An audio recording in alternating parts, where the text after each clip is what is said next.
O Senhor esteja convosco. Ele está no meio de nós. Proclamação do Evangelho de Jesus Cristo segundo João. Glória a vós, Senhor.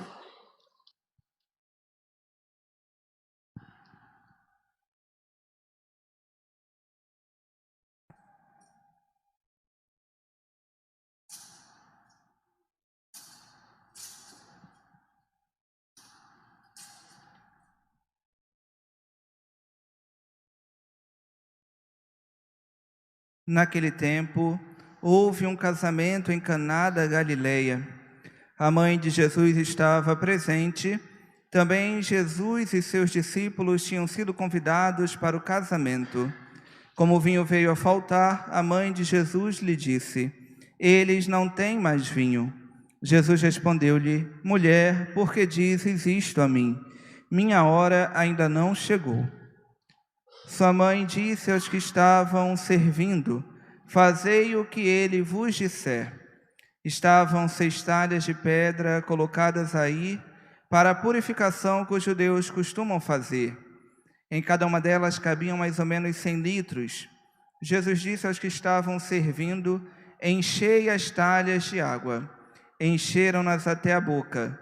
Jesus disse: "Agora tirai e levai ao mestre-sala." E eles o levaram. O mestre-sala experimentou a água que se tinha transformado em vinho. Ele não sabia de onde vinha, mas os que estavam servindo sabiam, pois eram eles que tinham tirado a água. O mestre-sala chamou então o noivo e lhe disse: "Todo mundo serve primeiro o vinho melhor, e quando os convidados já estão embriagados, serve o vinho menos bom. Mas tu guardastes o vinho melhor até agora." Este foi o início dos sinais de Jesus. Ele o realizou em Caná da Galileia e manifestou a sua glória, e seus discípulos creram nele. Palavra da salvação. Glória a vós, Senhor.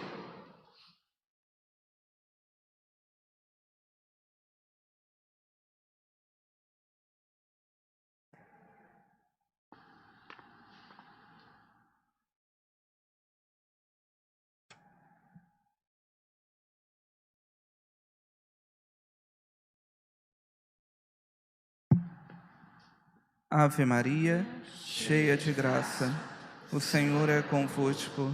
Bendita sois vós entre as mulheres, e bendito é o fruto do vosso ventre, Jesus. Santa Maria, Mãe de Deus, rogai por nós, pecadores, agora e na hora de nossa morte. Amém.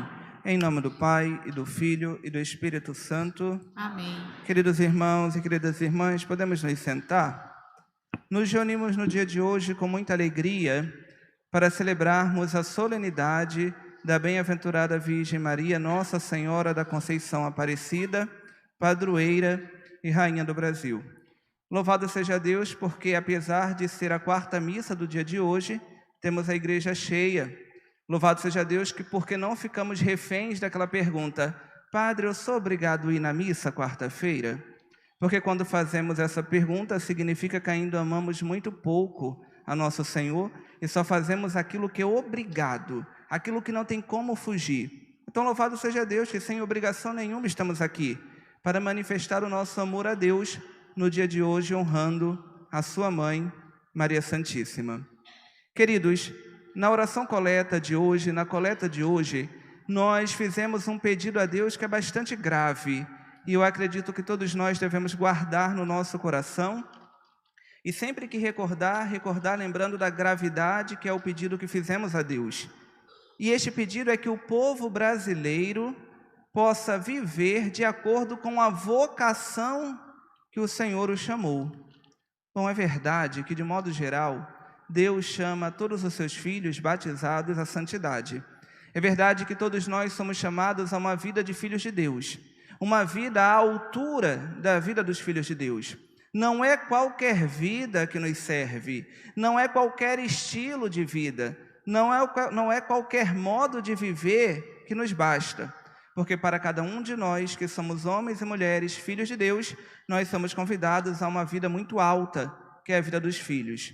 Uma dignidade muito maior que o mundo nunca nos poderá dar. No entanto, queridos, quando falamos em vocação, nós falamos também em identidade. Porque ninguém pode assumir verdadeiramente uma vocação se não tiver consciência de qual é a sua identidade. Uma mulher não será uma boa esposa se não entender, dentro da relação com seu esposo, qual é o seu papel, qual é a sua identidade. Um homem também não será um bom esposo se não souber qual é o seu papel, qual é a sua identidade. O padre não viverá bem a sua vocação e seu ministério sacerdotal se não compreender quem ele é, se ele não souber a sua identidade. Bom, é por isso que no dia de hoje, achei por bem relembrar pelo menos 3 fatos que devem ajudar a cada um de nós que somos povo brasileiro a recordar qual é a nossa identidade. Recentemente, via alguém falar muito apaixonadamente daquilo que fez nascer o Brasil, o modo como o Brasil nasceu. E achei por bem trazer. Vale a pena lembrar, queridos, que nós não somos uma terra qualquer, mas o Brasil é a terra de Santa Cruz. E que o primeiro ato solene que existe na terra de Santa Cruz, em 26 de abril de 1500, não é isso, Senhor? É a celebração da Santa Missa. Parece que nosso Senhor quer cuidar do Brasil, colocando no início de sua história a cruz, para que a cruz seja o centro da vida do Brasil e da vida de todo brasileiro. Portanto, no dia de hoje, quando precisamos recordar qual é a nossa identidade, precisamos recordar que a nossa identidade se manifesta na cruz, porque assim a nossa história começou enquanto povo, enquanto nação. Existe um outro fato que deve nos ajudar a recordar também qual é a nossa identidade, porque no final das contas, nós vivemos uma monarquia muito bela, aonde Cristo é rei, e viva Cristo Rei para o desespero de alguns, e onde a bem-aventurada Virgem Maria é rainha. No final das contas, em 8 de setembro de 1904, é isso? A bem-aventurada Virgem Maria foi proclamada como rainha do Brasil. Não é uma qualquer, como alguns querem dizer, mas é a rainha desta nação. E por isso não pode haver desordem, bagunça no lugar aonde o Cristo é rei e Maria é rainha. Uma outra data importante que talvez nos ajude a recobrar e recordar a nossa identidade é lembrar que em 26 de julho de 1930, o Papa Pio XI proclamou solenemente, apesar de Leão XIII já ter feito, a bem-aventurada Virgem Maria, sob o título de Nossa Senhora da Conceição Aparecida, como a padroeira do Brasil. É por isso que sempre invocamos a bem-aventurada Virgem Maria dessa maneira: Nossa Senhora da Conceição Aparecida, padroeira e rainha do Brasil. E isto é uma verdade. Doa a quem doer.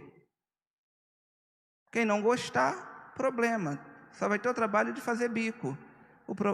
O fato, a realidade histórica é que o Brasil nasceu aos pés da cruz de Cristo, aos pés do altar de nosso Senhor Jesus Cristo, e foi entregue aos cuidados de sua mãe. Primeiro pelos poderes políticos e depois pela igreja.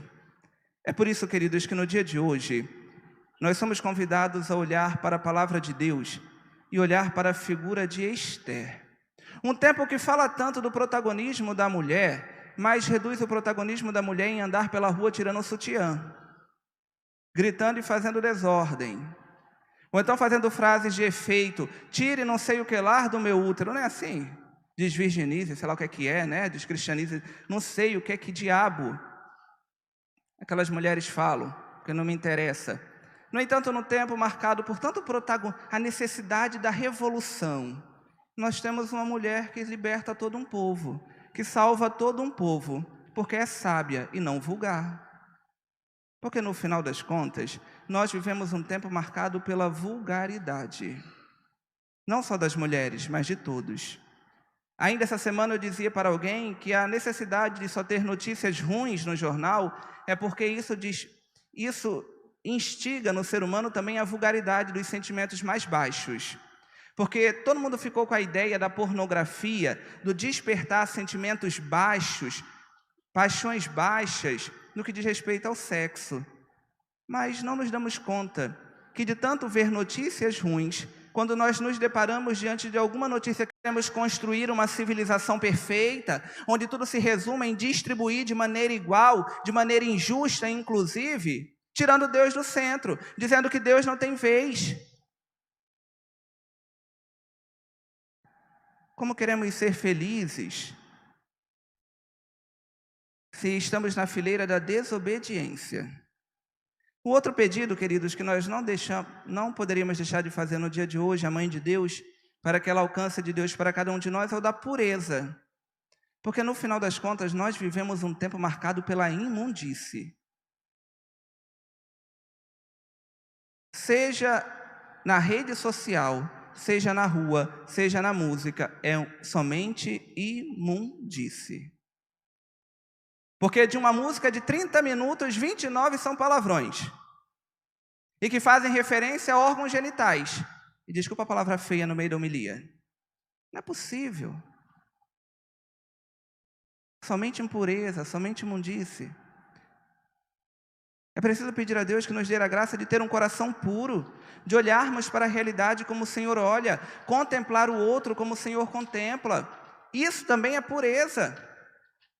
Mas tem faltado pureza nas famílias, tem faltado pureza nos relacionamentos, tem faltado pureza no trabalho, e o outro vira um instrumento, o outro se torna um objeto. Queridos, precisamos pedir a Deus no dia de hoje a graça da pureza. E de modo especial, precisamos rezar no dia de hoje pela pureza das crianças. Porque muito hipocritamente, aqueles mesmos que defendem aborto, ideologia de gênero, pedofilia e tudo que não presta, no dia de hoje lançaram grandes propagandas: venha lanchar com seus filhos para comemorar o Dia das Crianças, porque elas merecem. Venha comprar o presentinho do seu filho, porque as crianças precisam ser homenageadas. Mas esses mesmos, no dia de amanhã, estarão defendendo o aborto, porque o que importa é a criança viva. Porque faz virar a máquina, né, financeira. E importa matar a que está no ventre, porque também faz girar a máquina financeira. Não podemos, como o mundo comemora no dia de hoje o Dia das Crianças, comemorar do mesmo modo, mas precisamos ser homens e mulheres críticos. Porque, queridos, o cristão sempre foi crítico. O problema é que nós ficamos muito água com açúcar. Nos conformamos com a realidade. Não achamos estranho que os mesmos que querem destruir, erotizar as crianças, os mesmos que incentivam a pedofilia, sejam os mesmos que no dia de hoje façam grandes propagandas. Viva as crianças! É sério que nós acreditamos que elas estão felizes pelo dom da vida das crianças? Ou nós nos fazemos de tontos e que não entendemos o que está por trás disso tudo? No dia de hoje é preciso rezar por nossas crianças e pedir que a Mãe de Deus conserve a pureza delas, tão atacadas pelo demônio, dia após dia, através de tantas ideologias nas escolas, tão atacadas. E aí nós vamos vendo o resultado, porque aí o padre, o psicólogo, escuta não de um, de dois ou de três. Chega lá com seus 13, 14 anos e diz assim: padre, eu quero me matar porque eu não vejo sentido em viver. E não sabemos por que essas coisas acontecem. É porque lá na base as nossas crianças estão sendo destruídas. Já que estamos também no Dia das Crianças, rezemos, cuidemos de nossas crianças. Que os pais possam de fato ser atuantes e se tornar responsáveis de verdade pelo cuidado dos seus filhos, guardar a pureza dos seus filhos. Queridos, e assim concluo para não me alongar mais do que já me alonguei. O dia de hoje é o dia de implorar da Mãe de Deus que ela possa alcançar do seu filho para cada um de nós o vinho que nos tem faltado. O vinho que tem faltado na nossa casa, na nossa família, no Brasil. É dia de implorar a Mãe de Deus que possa interceder a seu Filho Jesus Cristo pelo futuro da nossa nação. Ela que é a rainha do Brasil, que ela possa interceder para que o bom Deus faça valer a sua vontade nesta terra, que é a terra de Santa Cruz. Louvado seja nosso Senhor Jesus Cristo. Para sempre seja louvado.